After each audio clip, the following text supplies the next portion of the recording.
We are going to study chapter number 4 of class 12th NCERT and that is magnetic effect of current. जो सबसे पहला topic है हमारे पास बच्चों वो है ऑस्टर्ड एक्सपेरिमेंट. ठीक है. नाउ ऑस्टर्ड एक्सपेरिमेंट पहला एक्सपेरिमेंट था जिसने ये डिटरमाइन किया था, ये ऑब्जर्व किया था कि किसी भी करंट कैरिंग कंडक्टर के सराउंडिंग में मैग्नेटिक फील्ड प्रोड्यूस होती है. ठीक है.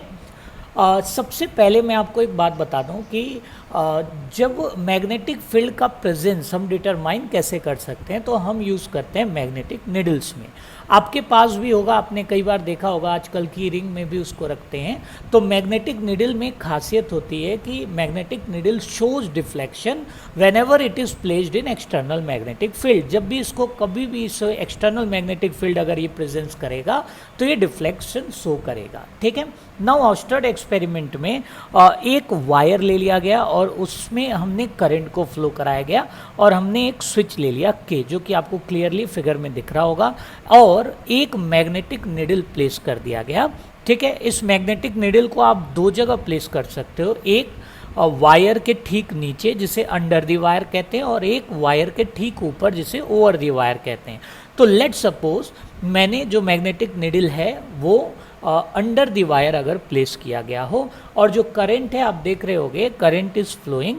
तो हमने जब स्विच को क्लोज किया और current was flowing through the wire, then हमने क्या देखा कि जैसे ही करंट का फ्लो स्टार्ट हुआ मैग्नेटिक निडल अपने ओरिएंटेशन को चेंज किया. ठीक है. यानी there was the deflection in magnetic needle. और अभी मैंने स्टार्टिंग में ही बताया था कि मैग्नेटिक निडल में अगर डिफ्लेक्शन है इट्स क्लियरली इंडिकेट कि वहाँ पर मैग्नेटिक फील्ड प्रोड्यूस हुआ है.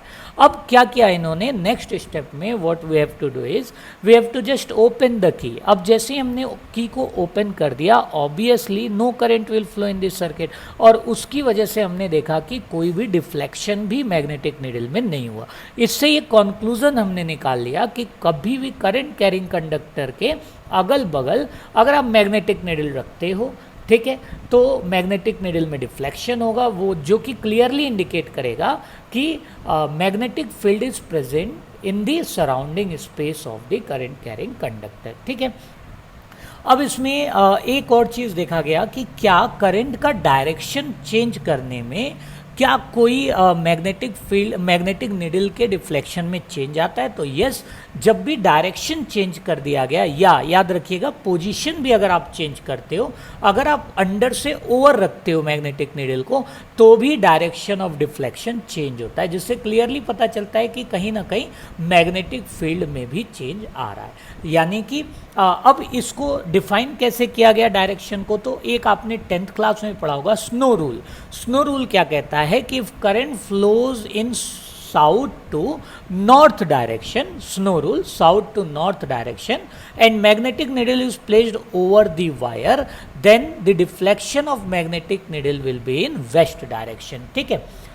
वैसे there are other rules to determine the direction of magnetic field, जिसमें हमारे पास एम्पियर स्विमिंग रूल भी है. तो एम्पियर स्विमिंग रूल एक बार मैं एक्सप्लेन करता हूँ. तो आपको यहाँ पर देखिए एक पिक्चर दिखाई दे रहा होगा जिसमें एक स्विमर है. अगर मैंने ये माना कि जो करंट है, ये स्विमर है, वो करंट की डायरेक्शन में स्विम कर रहा है, ठीक है, और जो इसका आप देख रहे हो हैंड है, ये एक अगर मैग्नेटिक निडल है, तो आप जरा नोटिस करो कि जैसे ही current south to north direction में फ्लो करेगा, अभी हमने बात किया था, जो मैग्नेटिक निडल है वो किधर डिफ्लेक्ट कर जाएगा, वेस्ट डायरेक्शन में. इसको स्नो रूल भी कहते हैं, तो उसको आप लिख सकते हो. ठीक है. एक और मेथड है to determine the direction of magnetic field, और उसे हम कहते हैं मैक्सवेल कॉक स्क्रू रूल या राइट हैंड स्क्रू रूल. ठीक है. इसमें आप प्रैक्टिकल घर पे भी ये कर सकते हो. आप एक स्क्रू ले लो, ठीक है, उस स्क्रू को अगर आप क्लॉकवाइज डायरेक्शन में, क्लॉकवाइज मीन्स घड़ी के डायरेक्शन में, जैसा घड़ी मूव करता है क्लॉकवाइज डायरेक्शन में अगर आप स्क्रू को घुमाते हो, रोटेट करते हो, तो आप देखोगे कि जो स्क्रू है वो इनवर्ड परपेंडिकुलर डायरेक्शन में inward to the surface move करेगा. ठीक है. इसी का वाइसी वर्सा अगर मैंने एंटी क्लॉकवाइज डायरेक्शन में स्क्रू को घुमाते हैं, तो जो थंब का डायरेक्शन आता है, ठीक है, वो एक्चुअल में आउटवर्ड डायरेक्शन में आता है. तो इस तरीके से भी हम मैग्नेटिक फील्ड का डायरेक्शन निकाल सकते हैं. ठीक है. तो चलिए इसके आगे की चीज़ हम नेक्स्ट लेक्चर में पढ़ेंगे। तो मैं एक बार कंक्लूड कर दूं तो इसमें हमने magnetic effect of current chapter में सबसे पहला टॉपिक हमने ऑस्टर्ड एक्सपेरिमेंट दिखा था, जो कि 2 मार्क्स में बोर्ड में पूछा जाता है, ठीक है। और उसके बाद rule to determine the direction of magnetic field, जिसमें हमारे पास 2 रूल्स थे, एम्पियर स्विम रूल और दूसरा मैक्सवेल स्क्रू रूल या राइट हैंड स्क्रू रूल, ठीक है। तो थैंक यू।